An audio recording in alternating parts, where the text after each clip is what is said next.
Hi, Graham. This is fun for me because we've known each other a very long time, and you're my very first interview. So I feel very calm and collected because I've known you so long. Um, Thanks, Sharon. and I actually have admired your work because you work on so many different levels simultaneously.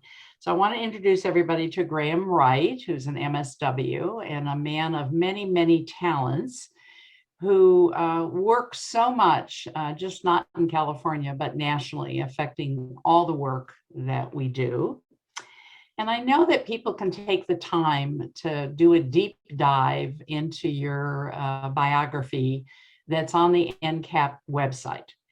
But what I would love for you to do would be to name maybe 5 things that you would like them to know about you, those that are watching and listening today, what you'd like them to know about you professionally. What are the things that have meant the most to you that you feel will be part of your legacy? Well, 5 things out of our list. Let's see. I think probably above all else is the decision that we made in the early '80s and continued was to not do any social work, any adoption work without the involvement of an adoptive parent and a therapist on staff. So that there was always the perspective of the social worker, the therapist, and the experienced adoptive parent to put into the mix and to add to the decision making. And it was always a team after that. A team in, first of all, in treatment with therapeutic foster care. And I believe we were the first therapeutic foster care agency, certainly in this state. And that was created out of the necessity because children in the county foster care system were not getting access to therapy or indeed to therapy with experienced practitioners. This is a problem. It's still a problem today. But I think many of the NCAP members have improved that situation remarkably with their educational efforts. So teammanship is vital, I think, in the huge decisions that we make in the field on behalf of other people and on behalf of children. We continued that theme when we created AFTER, Adoptive Family Therapeutic and Educational Resources, which initially was a foundation-funded effort to provide adoption services to families because there simply were none, even in an urban area such as the Bay Area and Silicon Valley. And it was free to adoptive families. There was never any means test. And we hooked up the families with what resources we could. We provided services to those in the most desperate situation. And we did all we could with limited resources to prevent the children going into group homes. But more importantly, out of that, at the end of the funding, foundation funding, at the end of a 3-year period, we had always been working on sustainability. I think that's vital in any nonprofit effort, especially startups and especially pilot projects. And this again was a pilot project for the state.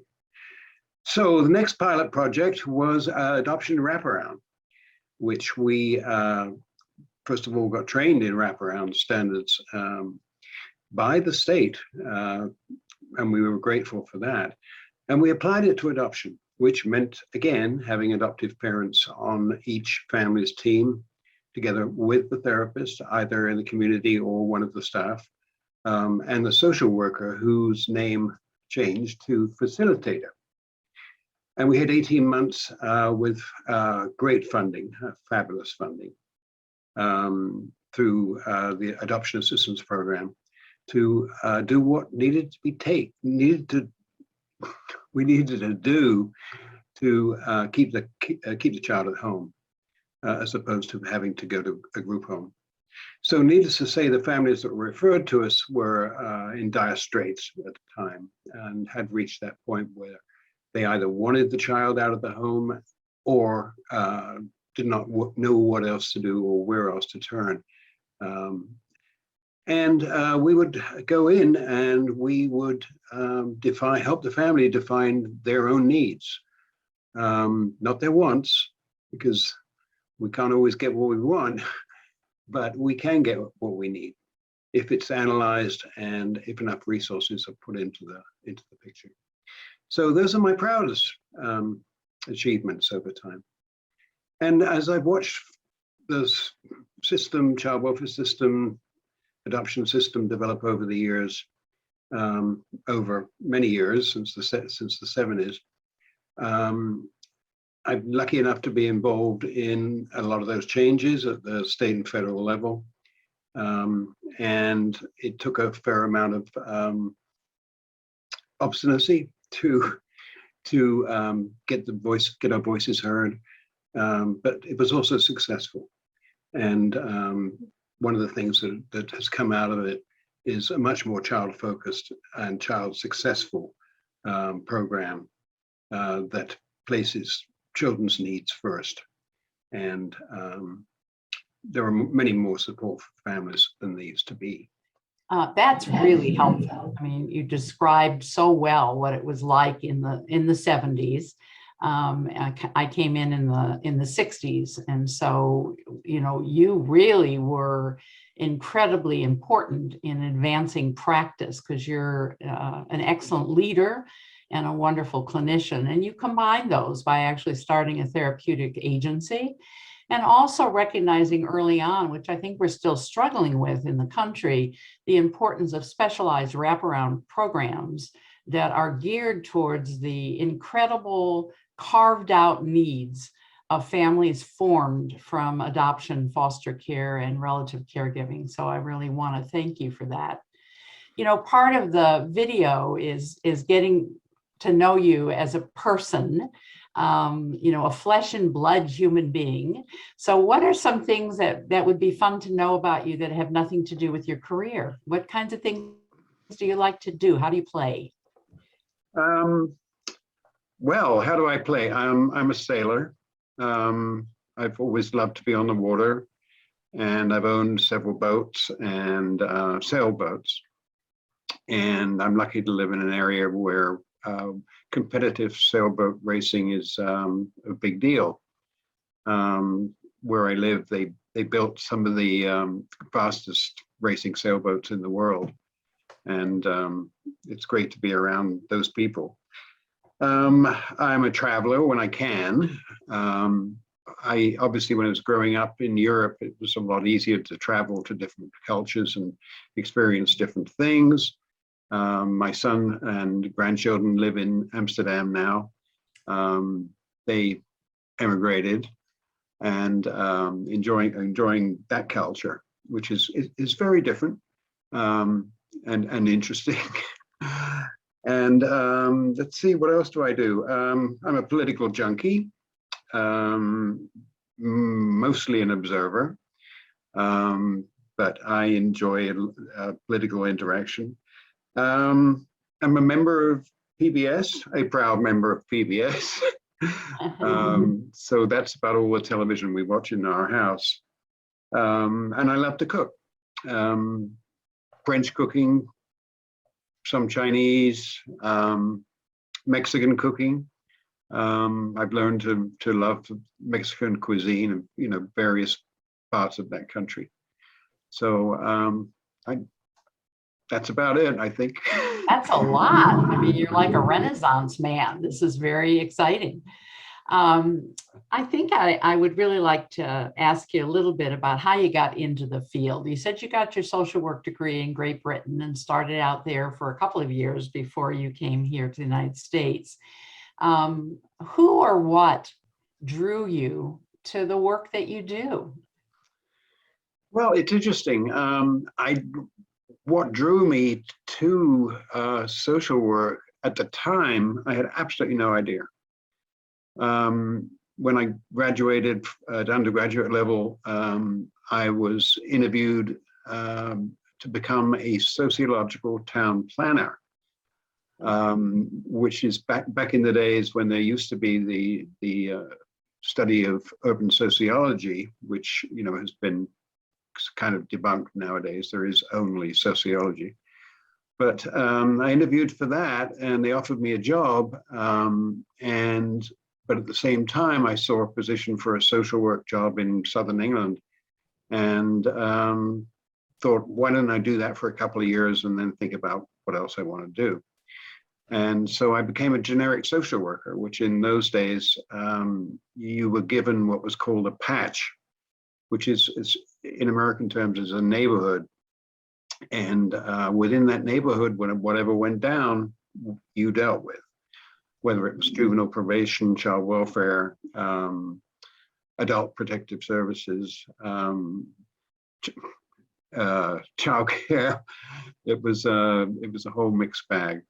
So that gave me some broad exposure. And at the end of 2 years, the county I was working for basically sponsored me to go to graduate school at York University. But to answer your question, I was unaware at the time of what drove me, and it was only later on, much later on, in therapy, in my personal therapy, when the obvious came to me, because I was the only child of a single mom in my school. I did not know anybody else that did not have a father in the home in my school. And when it finally hit me that where I'd ended up in social work, rebuilding families and building families, had a lot to do with me working through my own loss of a normal family structure. And I guess I was trying to rebuild that family of origin for myself. Wow. That's really powerful. Thank you for sharing that. I think probably the fascinating thing is I was unaware of it until, you know, probably 15 years ago. Well, I think so many of us in the helping and supporting fields find out that there was either a mentor that really struck us or a family story that really motivated us. And it's wonderful to find that out. It gives us a good understanding of why we come into a field and stay with it and make meaning out of it. Right. And so it kind of leads me to a question. Since I'm going to be turning 80 and I'm retiring, and this is kind of my fun way to stay in touch with all of you, is to do these interviews. One of the things that I'm aware of is, you know, how it is I'd like to be remembered. So when you retire, what do you want people to remember about you when they're talking about Graham Wright and they say, well, that man, what he did, which I'll never forget, or the lesson he taught me that I'll never forget, what do you hope stays in people's minds and hearts about your work? Okay. The proudest thing I can think of is that I became pretty famous for thinking outside the box. And encouraging my staff in teamwork to do exactly that. We would always do an analysis of each other's skill sets. What do you bring to the table? And not your professional skills necessarily, although that's important, but what else do you bring to the table? Are you great at woodwork? Are you great at, you love to drive cars? What skill set can you bring in and adapt to your relationship with the children you're going to work with? And when you have sufficient staff, you know, about 8 or 10 people, then you can draw down from a huge collection of skills and adapt those to fit the child's needs in working with them. And that's what we did in Wraparound. And I'm really quite proud of that. Thinking outside the box is crazy ideas, crazy, put them on the table, you know, do so as a team and just put them on the table, let everybody else knock them down. And then all of a sudden, one will stand out and everybody will go, whoa, that's a thought that I never had before. I'll give you a quick example. Yeah, I was serving on Governor Gray Davis's children's committee, which was formed to redesign the child welfare system in California in 2000 until 2003. And we were sitting around one day because there was a problem with community care licensing and foster children wanting to do things like go out on dates, and can they go out on dates and not be supervised? Licensing would say no, and everybody else are going, well, that's silly. So what can we do to? And there were many, many examples of that where regulations were being interpreted so narrowly that foster children were trapped in an abnormal existence that didn't make any sense. And so out of the blue, I just remembered something from my early days, and that it's called the prudent parent standard. And very quickly, it's based on English law, it's English family law, which is, well, what would the man on a bus in Clapham, which is a South District of London, what would the man on that Clapham bus think about that? And try and look at that from the point of view of what would a prudent parent do? Okay, it's not too hard to reach an agreement in most situations about what the prudent parent would do. And somehow or other, I wasn't involved in this beyond making the suggestion. It moved into legislation several years later, 2 or 3 years, and now we have the prudent parent standard in foster care. You've had such wonderful impact. I hope folks that are listening from all over the country are going to be able to pick up some of those ideas, which kind of leads me to the next question, which is, you have a lot to teach all of us. I mean, maybe we've got a parent that's watching this video trying to get to know who the NCAP members are. Maybe it's another clinician, a university professor, we don't know. But you've had a lot of different experiences. And so I wonder if you were going to leave us a couple of gems. Two of them you just gave us, think outside the box, and the whole idea of prudent parenting, you know, kind of judging what's going on in our community based on what the common man would think was acceptable, kind of giving us the average, if you will. But what else would you want to leave everybody with that you've learned in terms of the legislative process or the importance of the work that you do online, where you're setting up important matching experiences so that children can get permanency? Give us a couple of other gems that people watching will go, I'm going to remember them. I'm going to write that down. That's a piece of wisdom from Graham that I'd like to keep. Well, okay. I think I would probably add to that. I think one of the things that has come to us late, I mean, it absolutely has, and really only in the last 2 or 3 years, is the importance of youth voice. Not only listening to the children from a therapeutic point of view, or just consoling them in their lot and helping them move on from that, but actually empowering them to be involved much more in the process. One of the things that disturbed me all along is that teenagers, usually over the age of 13, 14, are given the right to attend court hearings, and they're given the right to have input in what the social worker says on their behalf in court hearings.